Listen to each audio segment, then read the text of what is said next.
18 months after the violence on Capitol Hill, it's clear that US democracy was in greater danger than previously believed. Testimony to the January 6th committee described a crazed Donald Trump grappling with his own Secret Service, determined to lead his armed supporters to Congress and overturn Joe Biden's election victory. America's political system may only just have survived. My guest this week from Canada is David Frum, former White House staffer in George W. Bush's administration, now writer and columnist for The Atlantic magazine. He says the stakes were and still are frighteningly high. It's something really to worry about. I wish I could give you more confidence about this. I mean, we do have the future of American democracy on the ballot. That's the number one ballot issue. Last month, the US Supreme Court stoked divisions over two of the most contentious issues, abortion and gun control. So is America's political fabric at breaking point, and are all the warning lights flashing red? Why is Donald Trump full of praise for Putin? And do the Russians have a point when they refer to the Iraq war and accuse the West of hypocrisy? Key questions this week on Conflict Zone.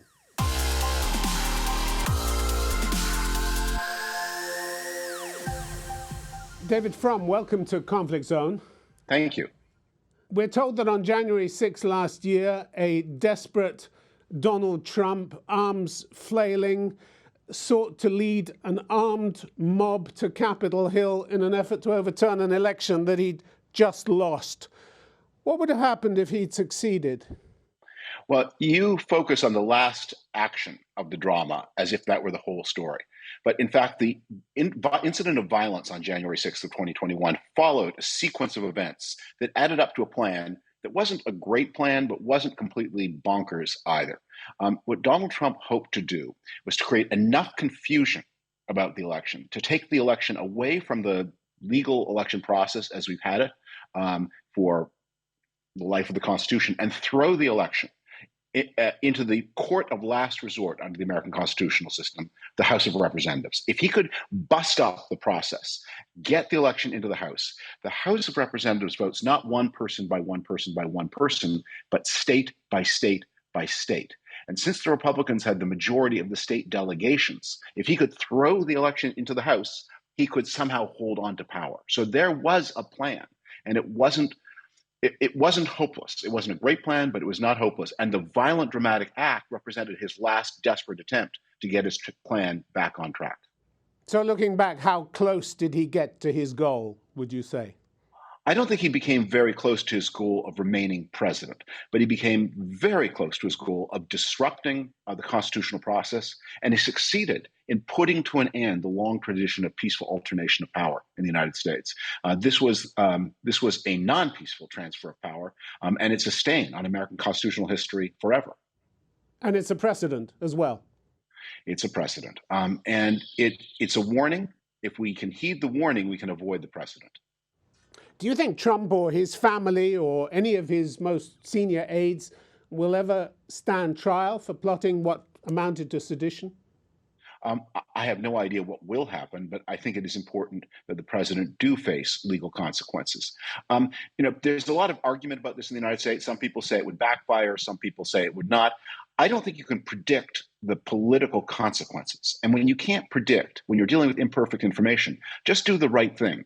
If it's not illegal to overthrow an election by violence, I don't know what is illegal in this country. You think it's vital that there's a full independent report into exactly what happened January the 6th and the events that led up to it. Do you think that will actually happen? Isn't the problem that this committee, the January 6th committee, could have a very short lifespan? And if the Democrats lose the House and the Senate in the midterms, the Republicans will shut it all down, won't they? I think the committee's work will be finished before the Democrats lose control of Congress, if they do. And I think certainly there is an instinct in the Republican Party to cover up.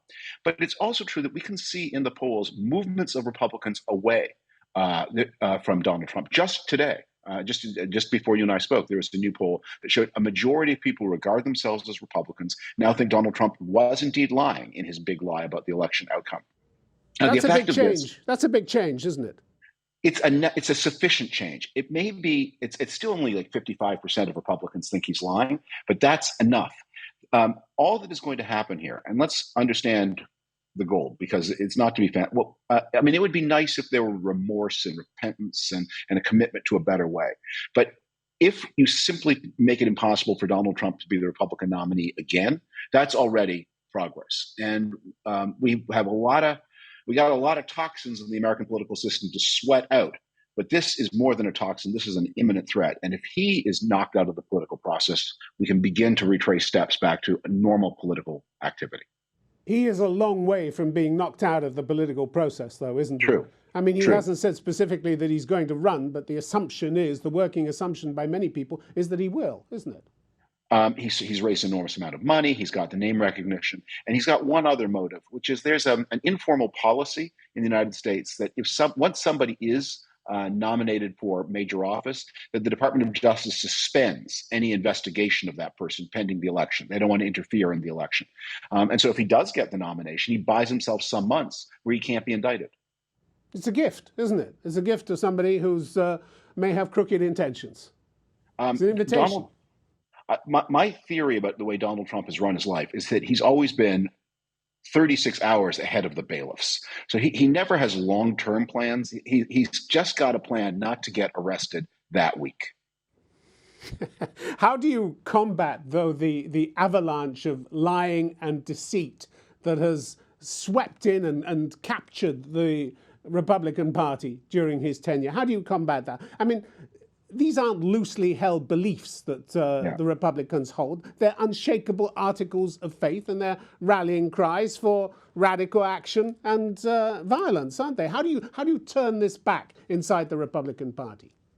Nothing important is ever done with ease. Of course, it's challenging. You do it by focusing on repeating the truth over and over and over again. And it makes a difference.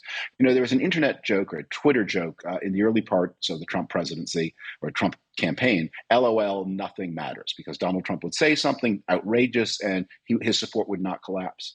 But I don't think that was true. I think the real story of the Trump years was that everything mattered. It was just that there was a lot of everything. And so people relentlessly worked to tell the truth, to report honestly, to uphold standards. There are all kinds of ambiguous people who were not heroes, but didn't go all the way to villainy either. And they made a difference. Everything mattered. It all adds up. America is just one country out of many. It's just one democracy out of many. But it is so big and so consequential that what happens here has global implications. And so polarized, isn't it? And so polarized. Well, I think democracies generally are becoming more polarized. I think that's part of modern life for reasons that maybe go beyond the ambit of the show. I think it's something about the nature of the way modern democracy works. But here it is most intense. And of course, here we have systems that are not mediating our differences. And here we have 400 million firearms, by the way, in a country of 330 million people. So when it does get polarized, it can get violent very fast. How did Trump find so many enablers, so many defenders, so many liars and cheats to follow him? You wrote about the complicity and cowardice of people who should have kept polarizing figures in check. Did you mean Mitch McConnell, the Republican leader in the Senate? There are circles of people. There are the Republicans in Congress. There are the people in the world around Donald Trump. Donald Trump does have a few great gifts. And one of them is he's got this wolf-like ability to smell weakness. If there's corruption, if there's weakness, if there's the ability to bully, he can sense that in people and use it for his own purposes. And he also saw that there are some inherent weaknesses in the American political system that we had not suspected before, but he sensed them, maybe in a sub-rational way. But he's got the bully's instinct for the person to target. And he wasn't above threatening and intimidating people as best he could, and using pardons as a means of basically undermining investigations into those who surrounded him. You know, the president in the Constitution, the president inherited the kind of kingly pardon power that the British kings used to have. But in modern times, this power has been kind of regularized. The presidents before Trump did not pardon people at whim. They delegated it to a committee that made recommendations, and then Presidents would do pardons typically in big batches toward the end of their career based on recommendations from committee. And there would sometimes be some personal interest. But the idea of using the pardon power as a regular tool of politics to protect people who could testify against you, that's one of Donald Trump's innovations. And it's a very dangerous innovation. And one we need to undo. We need to get back to the idea that pardons should be regularized. There should be staff who review federal cases and say, here's someone who looks like they're punished too heavily, or someone who may be innocent, or someone who's reformed. And Mr. President, we recommend that you use your pardon power. His former National Security Advisor, John Bolton, said that obstruction of justice was a way of life for Donald Trump. That fits in well with the description that you've given of him. Yeah, I mean, Donald Trump, before he became president, was the least bankable name in New York real estate. I mean, no reputable person would do business with him unless they absolutely had to. You talk to people in the real estate industry. I mean, he might have a piece of property that it was indispensable to a land assembly, and then you had to do business with him. But you made sure you had a lot of lawyers because he was not a reliable or trustworthy person. So once you give that person the power to control the Department of Justice, they're going to use it, and he did. How helpful is it that in the midst of all the political polarization that we've been talking about, you have a right-wing dominated Supreme Court that seems determined to stoke divisions on abortion and loosen, at least as far as New York is concerned, the already inadequate controls on gun ownership? How helpful is that? Well, the Supreme Court has proven to have very much an agenda of its own. It has been very unhelpful to Donald Trump on the particular things that he wanted to do. That Donald Trump I think, may not have understood quite the way that the bargain he'd signed up for worked. Mitch McConnell got Mitch McConnell's judges, but they were Mitch McConnell's judges. So they've delivered for Republicans on, as you say, agenda items like abortion, like guns, like regulation of the environment. But when Donald Trump turned to the court and said, I want you to protect my financial documents from lawful subpoenas by Congress, the court said, nothing doing, you're on your own. So this is one case where he didn't read the fine print and he got outmaneuvered by Mitch McConnell. On guns, you put the arguments time and again that people with guns are in fact less safe than those who don't have them. No one's listening there. Do you foresee a time when people might listen? And what do you think it needs to happen? What needs to happen to change people's orientation on this? I think it begins with the kinds of changes in attitude we had with things like drunk driving. The whole world is riveted by these horrifying massacres, especially when they affect children, and it's just heartbreaking. But day in, day out, dozens of Americans are killed or injured in accidents or negligence. People will discharge and hurt someone they love, or a father will hear a noise and go downstairs thinking there's a housebreaker and kill his own child. These things happen, literally every day.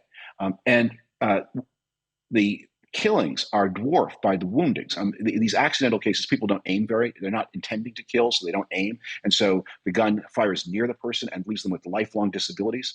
And there are thousands of cases of those. And I think Americans need to wake up. That gun in your house is not keeping you safe. It is a threat to the people you love most. Get rid of it. Get a dog instead if you want to keep your house safe. On abortion, you're more optimistic than on guns, aren't you? Yeah. You suggested in a piece last month that the new state laws on abortion could collapse in the same way that support for prohibition collapsed in the 1930s. Yeah. Why do you think that? Republicans are at the state level are massively overreaching.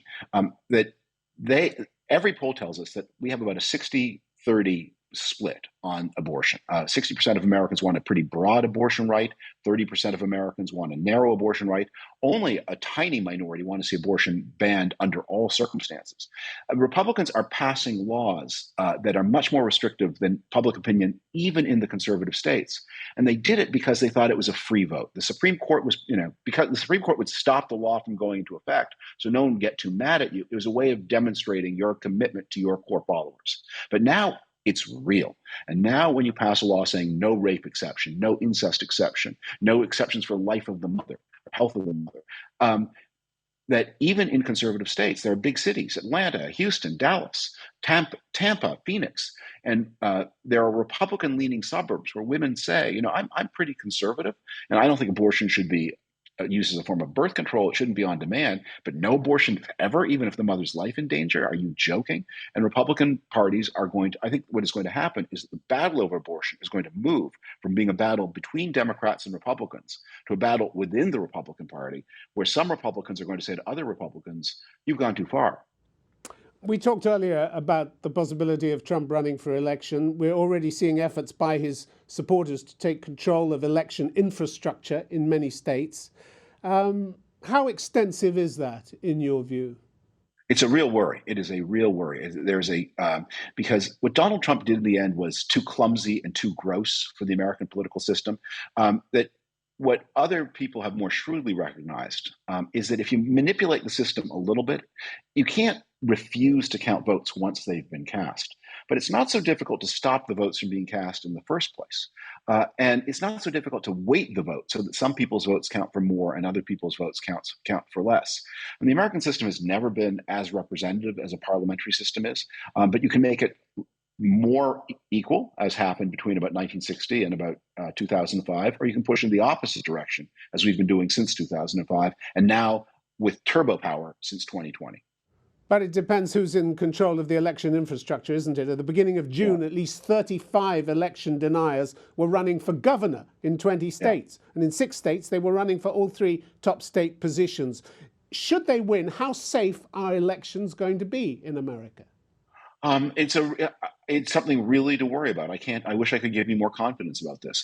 I mean, we do have the future of American democracy on the ballot. That's the number one ballot issue. And it's hard for people because, gas prices are so crazy and food prices are rising and you have real fears about world peace because of the Russian aggression in Ukraine. There's so much everyday bread and butter stuff to worry about. It's hard to remember that beyond all this, our first concern is the health of our democracy, and that's on the ballot too. Hard to remember, but important to remember.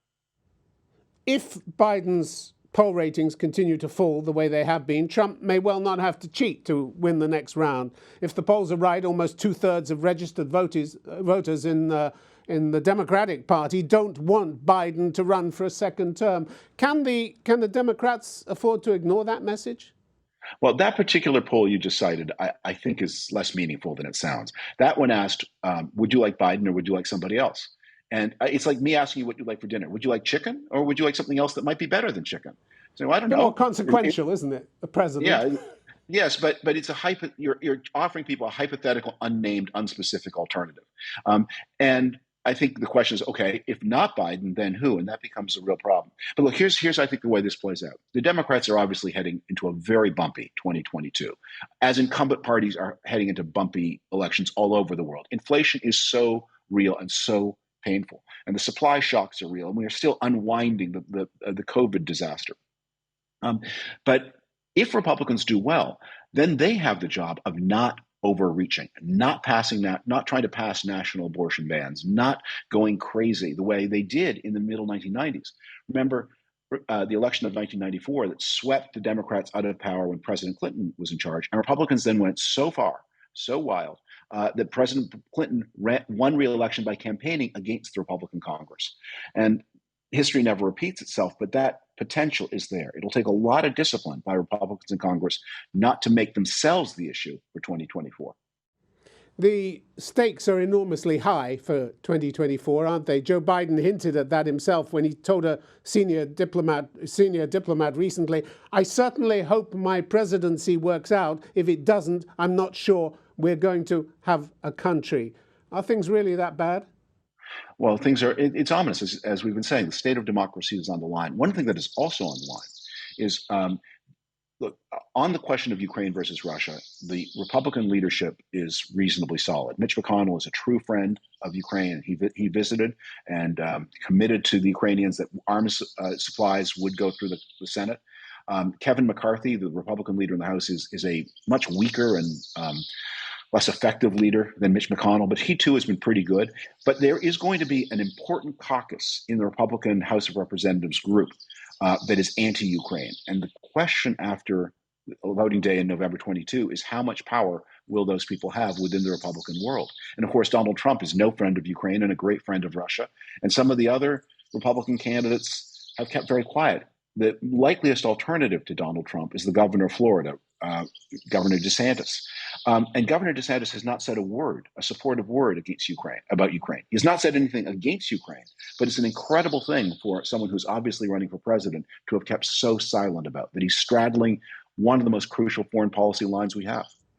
How do you read Donald Trump's praise for Russia, calling Putin a very savvy guy and saying this is genius as he was preparing to invade Ukraine? Same from Mike Pompeo, Trump's former Secretary of State, calling Putin a very talented statesman with lots of gifts. What do you think's behind that? Well, in Mike Pompeo's case, I think he just was trapped in clumsy wording. Pompeo has been robust in support of Ukraine, as robust as you could while working for Donald Trump.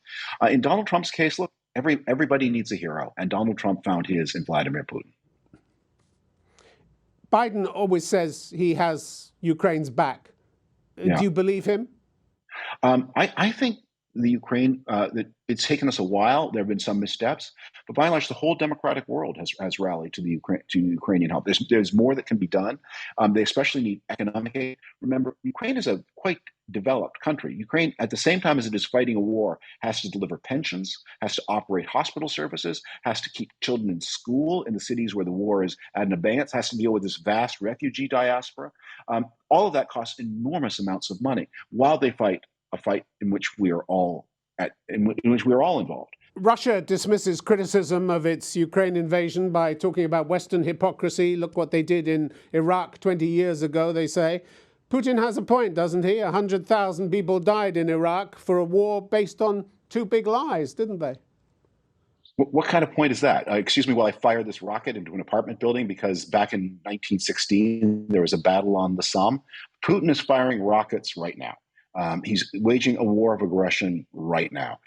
And these kinds of excuses, they're teenage debating points. They don't answer anything about to the people who are grieving their lost loved ones, wives, children, husband in courtyards of apartment buildings. Just stop shooting the rockets and stop trying to invade another country and seize its grain in order to make yourself rich.